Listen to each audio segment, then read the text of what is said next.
Hello everyone, this is Rajesh Kumar. Welcome to my channel English Junction. Dear friends, today we shall discuss the third chapter of First Flight, that is two stories about flying. Today we will cover the first part of the third chapter, his first flight. His first flight का अर्थ है उसकी पहली उड़ान. This chapter has been written by Liam O'Flaherty. Dear friends, सबसे पहले हम आपको बताना चाहेंगे कि एक बहुत अच्छे कवि की खूबसूरत पंक्तियां हैं. क्या है कि मंजिल उन्हीं को मिलती है जिनके सपनों में जान होती है, पंखों से कुछ नहीं होता, हौसलों से उड़ान होती है. इस चैप्टर के माध्यम से इन पंक्तियों को चरितार्थ किया गया है. इस चैप्टर से हम सीखेंगे कि हमें अपनी परेशानियों का सामना बड़ी बहादुरी के साथ करना चाहिए. हमें कभी भी जिस सफलता को हम प्राप्त करना चाहते हैं उसे उसके प्रयासों को क्विट कभी नहीं करना चाहिए. हमें हमेशा अपने पेरेंट्स द्वारा दी हुई सलाह को फॉलो करना चाहिए. हमें उनको कभी इग्नोर नहीं करना चाहिए.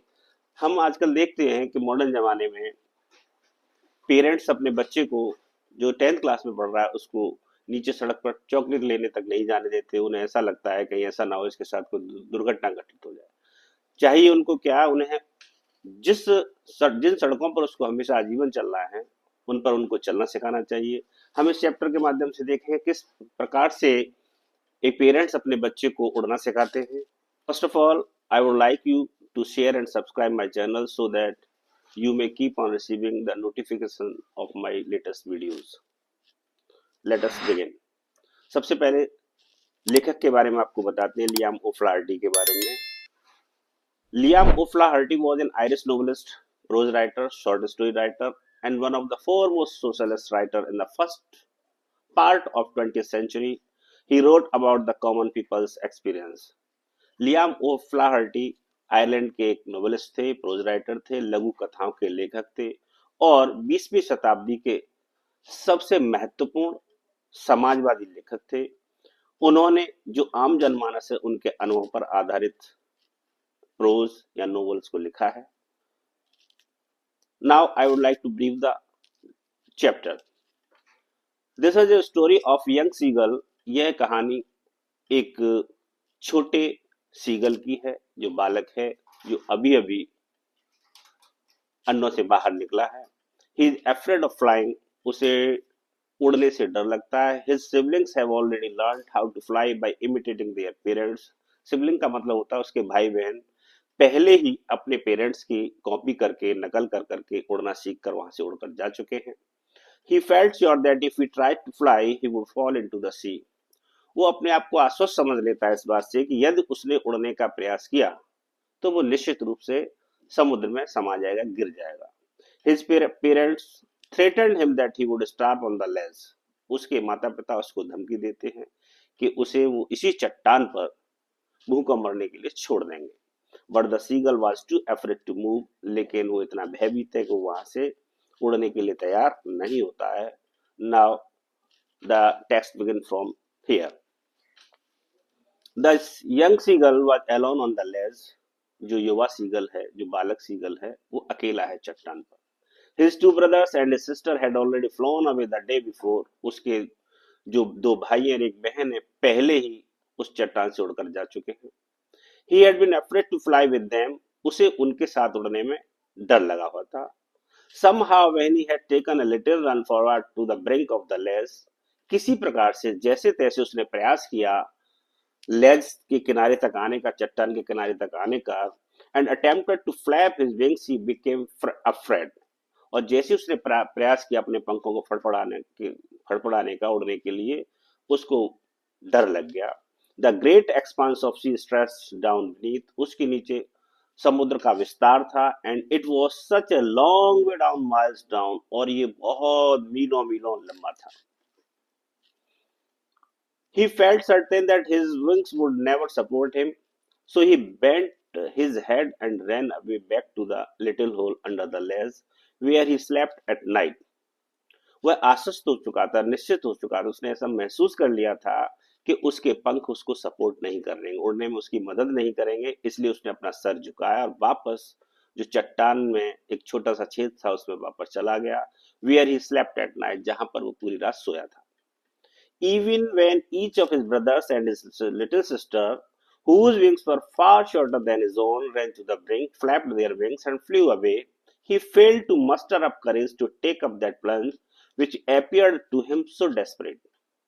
यहां तक कि उसके जो छोटे भाई बहन थे, उनके पंख उसकी अपेक्षा काफी छोटे थे।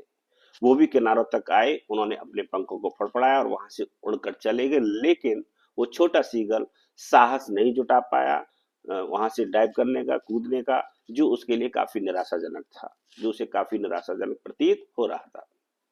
His father and mother had come around calling to him shrilly, upbraiding him, threatening to let him starve on this ledge unless he flew away. उसके जो मदर फादर थे, उसके चारों तरफ उड़कर आते हैं और उसको जोर जोर से चीखते हैं, उसको फटकार लगाते हैं, उसको धमकी देते हैं कि यार तू नहीं उड़ा तो हम तुझे यही भूखा मरने के लिए छोड़ देंगे। But for the life of him he could not move, लेकिन उसको ऐसा लगा कि जैसे ही वो उड़ा उसका जीवन लीला समाप्त हो जाएगी, वो मर जाएगा, इस वजह से वो वहां से हिला तक नहीं। दैट वाज 24 आवर्स एगो, ये 24 घंटे पहले की बात है। Since then nobody had come near him, तब से उसके पास कोई नहीं आया। The day before, all day long, he had watched his parents flying about with his brothers and sister, perfecting them in the art of flight, teaching them how to skim the waves and how to dive for fish. तब से उसने क्या देखा कि पूरे दिन उसने देखा कि उसके पेरेंट्स उसके भाई बहनों को उड़ने का कौशल सिखा रहे हैं। वो उनको तीनों को क्या सिखा रहे हैं कि किस तरह से लहरों पर तैरा जाता है और किस तरह से मछली को पकड़ने के लिए गोता लगाया जाता है। He had in fact seen his older brother catch his first herring and devour it, standing on a rock, while his parents circled around raising a proud cackle. वास्तव में उसने क्या देखा, अपने बड़े भाई को एक हेरिंग नाम की फिश होती है उसका शिकार करते हुए देखा, उसको निगलते हुए देखा, standing on a rock while his parents circle around raising a proud cackle, एक चट्टान पर खड़े हुए उसके जो पेरेंट्स थे उसकी तारीफ कर रहे थे, जोर जोर से कैकल की आवाज कर रहे थे जिस तरह से सीगल करता है, और उसकी प्रशंसा कर रहे थे कि तूने पहला शिकार अपने जीवन का किया है। And all the morning the whole family had walked about on the big plateau midway down the opposite cliff, taunting him with his cowardice. पूरे दिन पूरा परिवार उस चट्टान के ठीक सामने एक पठार था, वो वहां से उसका मजाक उड़ाते, उसका तिरस्कार करते, उसकी कायरता के लिए कि धिक्कार है तुझ पर, तू उड़ नहीं सकता, उसका बार बार वो मजाक उड़ाते हैं। The sun was now ascending the sky, blazing on his legs that faced the south. सूर्य ऊपर की तरफ चढ़ रहा था, चट्टान का फेस साउथ दिशा में, दक्षिण दिशा की तरफ था, इसलिए सूर्य और ज्यादा अग्नि उगल रहा था, अर्थात उसको बहुत ज्यादा गर्मी लग रही थी। He felt the heat because he had not eaten since the previous nightfall. उसने कल रात से कुछ भी नहीं खाया था, इसलिए उसको और ज्यादा गर्मी का एहसास हो रहा था। He stepped slowly out to the brink of the ledge, and standing on one leg with the other leg hidden under his wing, he closed one eye then the other and pretended to be falling asleep.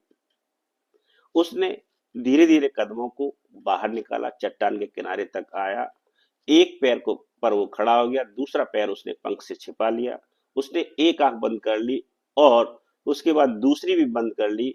वो इस तरह से बहाना बना रहा था मानो कि वो सो रहा हो। Still they took no notice of him. फिर भी उसके पेरेंट्स कोई ध्यान नहीं दिया। He saw his two brothers and his sister lying on the plateau, dodging with their heads sunk into their necks. उसने अपने दो भाई और अपनी बहन को उस पठार पर अपनी चोंच को गर्दन में छिपाकर उंघाई लेते हुए, जमाते हुए देखा, सोते हुए देखा। आप भी देख सकते हैं ये लेज है, इस पर ये अकेला बैठा हुआ है, उसके दो भाई और एक बहन और मम्मी पापा उसके सामने उड़ रहे हैं, सामने पठार है, आप स्क्रीन पर देख सकते हैं। इस तरह की लेज थी। His father was preening the feather on his white back. उसके जो पिता थे वो क्या कर रहे थे, अपनी चोंच से अपनी पीठ के सफेद पंखों को साफ कर रहा था। Only his mother was looking at him, सिर्फ और सिर्फ माँ कॉमन होती है उसकी तरफ देख रही थी. She was standing on a little high hump on the plateau, her white breast thrust forward. वो कहा, एक छोटे से टीले पर जो प्लेटो पर था, उस पठार पर था, उस पर बैठी हुई थी, और हर वाइट ब्रेस्ट थ्रस्ट फॉरवर्ड, उसका जो श्वेत कलर का सीना था वो आगे की तरफ निकला हुआ था. Now and again she tore at a piece of fish that lay at her feet and then scraped each side of her beak on the rock. बार बार वो क्या कर रही थी, उसके पैरों के बीच में एक फिश का टुकड़ा लगा हुआ था. वो क्या करती थी, उसको फाड़ने का प्रयास करती थी, फिर अपनी चोंच को इधर उधर रगड़ कर चट्टान से वो साफ करती थी. The sight of the food maddened him, भोजन के दृश्य ने उस सीगल को पागल कर दिया. How he loved to tear food that way, उसे भी इस तरह से मछली को फाड़ना पसंद था. Scraping his beak now and again to whet it, वो क्या करता है, अपनी चोंच को पैना करने के लिए इधर से उधर अपनी चोंच को उस चट्टान से रगड़ता है. Ga ga ga, he cried begging her to bring him some food. वो गागा करके, जिस तरह से सीगल आवाज करते हैं, अपनी माँ से रिक्वेस्ट करता है कि उसके लिए कुछ भोजन लेकर आए. गा कोल आ, शी स्क्रीम बैक डिराइसिवली, वो अपमानजनक भाषा में या तिरस्कार की भाषा में वो भी स्क्रीम करती है, चीखती है. बट ही केप्ट कॉलिंग प्लेटिवली, लेकिन वो दुखी मन से उसको चिल्लाता रहता है. And after a minute or so he uttered a joyful scream. एक मिनट या कुछ और समय मान लीजिए आप, उसके बाद उसके मुंह से एक साथ खुशी की चीख निकलती है. His mother had picked up a piece of the fish and was flying across to him with it. उसने देखा कि उसकी माँ ने अपनी चोंच में एक मछली का टुकड़ा पकड़ा और उसकी तरफ उड़कर वो आती है. आप ये देख रहे हैं, ये इसके देखो, सीगल की माँ की चोंच में एक फिश का टुकड़ा लगा हुआ है और वो कोशिश कर रहा है उसको खाने की, वो उसके पास उड़कर लेकर जाती है. He leaned out eagerly, tapping the rock with his feet. वो उत्साह के साथ, बड़ी उत्तेजना के साथ झुकता है. Tapping the rock with his feet, अपने पैरों से चट्टान को थपथपाता है, मतलब अपने पैर पटकता है. Trying to get nearer to her as she flew across, जब उसके सामने उड़कर आती है तो उसके पास और आने की कोशिश करता है वो. But when she was just opposite to him she halted, her wings motionless, the piece of fish in her beak almost within reach of his beak. जैसे ही उसके ठीक सामने आ जाती है, वो अपने आप को रोक लेती है. उसके जो पंख हैं वो गतिहीन हो जाते हैं, अपने पंखों को रोक लेती है. The piece of fish in her beak almost within reach of his beak, जो मछली का टुकड़ा लगा हुआ था उसके मुंह में, उसकी माँ के मुंह में, वो लगभग उसकी चोंच के करीब था. He waited a moment in surprise, उसने एक क्षण तक आश्चर्यचकित होकर इंतजार किया. Wondering why she didn't come nearer and then maddened by hunger he dived at the fish. वो एकदम स्तब्ध रह गया कि माँ मेरे पास तक क्यों नहीं आ रही है, इस पीस को मेरे मुंह में क्यों नहीं डाल रही है. और यकायक क्या हुआ, वो भूख से इतना पागल हो गया कि उसने उस पीस की तरफ डाइव लगा दी, गोता लगा दिया. With a loud scream he fail outward and downward into space. बहुत तेज चीख के साथ वो बाहर की तरफ चट्टान से गिरा, उसके बाद नीचे गिरा खुले आसमान में. देन ए मॉन्स्टर टेरर सीज्ड हिम, और उस पर एक भय हावी हो गया. वो भय की जकड़ में आ गया. And his heart stood still, और उसका हृदय क्या हो गया, स्टूड स्टिल, शांत हो गया. ऐसा लगा उसको मानो कि धड़कना बंद कर दिया हो. ही कुड हियर नथिंग, उसकी समझ में सुनने में कुछ नहीं आ रहा था. But it only lasted a minute, लेकिन ऐसा सिर्फ एक मिनट तक चला. The next moment he felt his wings spread out, अगली क्षण उसने महसूस किया कि उसके पंख बाहर की ओर खुल गए हैं. The wind rust against the breast feather, जो सीने पर पंख लगे हुए थे, पहले हवा उधर से निकली. देन अंडर हिज स्टमक, हवा उसके पेट को टच करते हुए निकली. एंड अगेंस्ट द विंग्स, उसके बाद पंखों के विपरीत दिशा में वो हवा टच करते हुए निकली. He could feel the tips of his wings cutting through the air, वो अब महसूस कर सकता था कि उसके पंखों के जो कोने थे हवा को काट रहे थे. He was not falling headlong now, अब वह सिर के बल नहीं गिर रहा था. He was soaring gradually downwards and upward, outward. वो धीरे धीरे क्या है, कभी नीचे की ओर, कभी बाहर की ओर वो गिर रहा था, तैर रहा था. सॉरी, दोबारा The wind rushed against the breast feathers, then under his stomach and against his wings. हवा पहले उसके जो सीना था उसके सामने से होकर निकली, उसके बाद उसके पेट को टच करती हुई निकली, देन उसके पंखों के अगेंस्ट से हवा उसको चीरते हुए निकली. He could feel the tips of his wings cutting through the air. अब वो महसूस कर सकता था कि उसके जो पंख के कोने थे वो क्या है, हवा को काट रहे थे. He was not falling headlong now. वह अब सिर के बल नहीं गिर रहा था. He was soaring gradually downward and outwards. वो धीरे धीरे नीचे की तरफ और बाहर की तरफ उड़ रहा था. He was no longer afraid. अब उसको डर नहीं लग रहा था. He just felt a bit dizzy. अब उसको थोड़ा सा चक्कर महसूस हो रहा था. Then he flapped his wings once and he soared upward. उसके बाद उसने अपने पंखों को फड़फड़ाया एक बार और ऊपर की तरफ उड़ा. गा ga ga ga ga ga गा कोल आ. His mother swooped past him. उसकी माँ भी गागा करती हुई उसके पीछे से गोता लगाती हुई गुजरी. Her wings making a loud noise. उसके पंख बहुत तेज आवाज कर रहे थे. He answered her with another scream. उस सीगल ने भी अपनी माँ को दूसरी चीख के साथ उत्तर दिया. Then his father flew over him screaming. उसके बाद उसके पिता उसके ऊपर से चीखते हुए गुजरे. He saw his two brothers and his sister flying around him, curveting and banking and soaring and diving. उसने देखा कि उसके दो भाई और एक बहन उसके चारों तरफ उछल रहे हैं, बैठ रहे हैं, तैर रहे हैं, गोता लगा रहे हैं. Then he completely forgot that he had not always been able to fly and commanded himself to dive and soar and curve, shrieking shrilly. अब वह इस बात को हमेशा के लिए भूल चुका था कि वह कभी उड़ना नहीं जानता था. वह अपनी स्वयं की प्रशंसा करता है कि वो नाउ ही कैन डाइव, कि वह गोता लगा सकता है, तैर सकता है, उछल कूद कर सकता है, और वो खुशी से चीख रहा है इस बात के लिए, अपनी प्रशंसा स्वयं कर रहा है कि now he can fly. He was near the sea now. वह अब समुद्र के पास था. Flying straight over it. इसके ठीक ऊपर से उड़ रहा था. Facing straight out over the ocean. समुद्र के ठीक सामने उड़ रहा था. He saw a vast green sea beneath him. उसने देखा उसके नीचे विशाल समुद्र है. With little ridges moving over it. छोटी छोटी वहां पर चट्टाने हैं जिनसे लहरें टकरा कर ऊपर की तरफ उछलती हैं. And he turned his beak sideway and cawed amusedly. वो अपनी चोंच को कभी लेफ्ट कभी राइट करके उड़ रहा था और कांव कांव करके बड़ी प्रसन्नता के साथ वो उड़ता आगे बढ़ रहा था. His parents and his sister His parents and his brothers and sister had landed on this green flooring ahead of him. उसके पेरेंट्स, उसके भाई बहन उसके ठीक सामने उस ग्रीन फ्लोरिंग पर, जो हरा सा जल था, जो पठार था, वहां पर उतरे थे. They were beckoning to him. वे उसको इशारा करके बुला रहे थे. Calling shrilly. और जोर जोर से चीख रहे थे. He dropped his legs to stand on the green sea. उसने अपने पैरों को खड़े होने के लिए जो हरे रंग का पानी था सागर का उसमें डाल दिया. His legs sank into it. उसके पैर उसमें डूब गए. He screamed with fright and attempted to rise again, flapping his wings.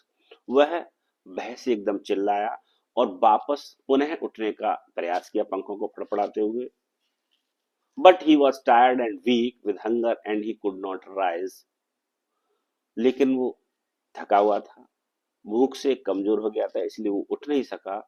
Exhausted by the strange exercise. वो किससे थका हुआ था? एक विचित्र से व्यायाम से थक चुका था. His feet sank into the green sea. उसके पैर हरे सागर में डूब गए. And then his belly touched it. और उसके बाद क्या हुआ? उसके पेट ने जैसे ही पानी को टच किया, and he sank no further. उसके बाद वो नहीं डूबा. He was floating on it. वह उस पर तैर रहा था. And around him his family was screaming, praising him, and their beaks were offering him scrape of dog fish. उसके जो परिवार के सदस्य थे वो चीख रहे थे, उसकी प्रशंसा कर रहे थे, और उनकी चोंच में जो डॉग फिश के टुकड़े लगे हुए थे या डॉग फिश लगी हुई थी उसको ऑफर कर रहे थे कि आओ इसको खाओ, तुमने बहुत ही शानदार काम किया है, now you can fly. He had made his first flight. इस प्रकार से उस सीगल ने अपनी पहली उड़ान भरी. डियर फ्रेंड्स, हम ये सीख सकते हैं कि यदि हमारे पेरेंट्स हमें कोई सलाह दें तो हमें उनका अनुसरण करना चाहिए। वो हमें कभी भी गलत सलाह नहीं दे सकते हैं, हमें उनका अनुसरण हर हालत में करना चाहिए, हमें उनको इग्नोर नहीं करना चाहिए। वो हमें जिस समय काल में हम हैं उस समय काल की परिस्थितियों से अवगत कराते हैं, हमको प्रशिक्षित करते हैं, इसलिए हमें हमेशा उनका अनुसरण करना चाहिए। Thank you so much. We shall see you in next video.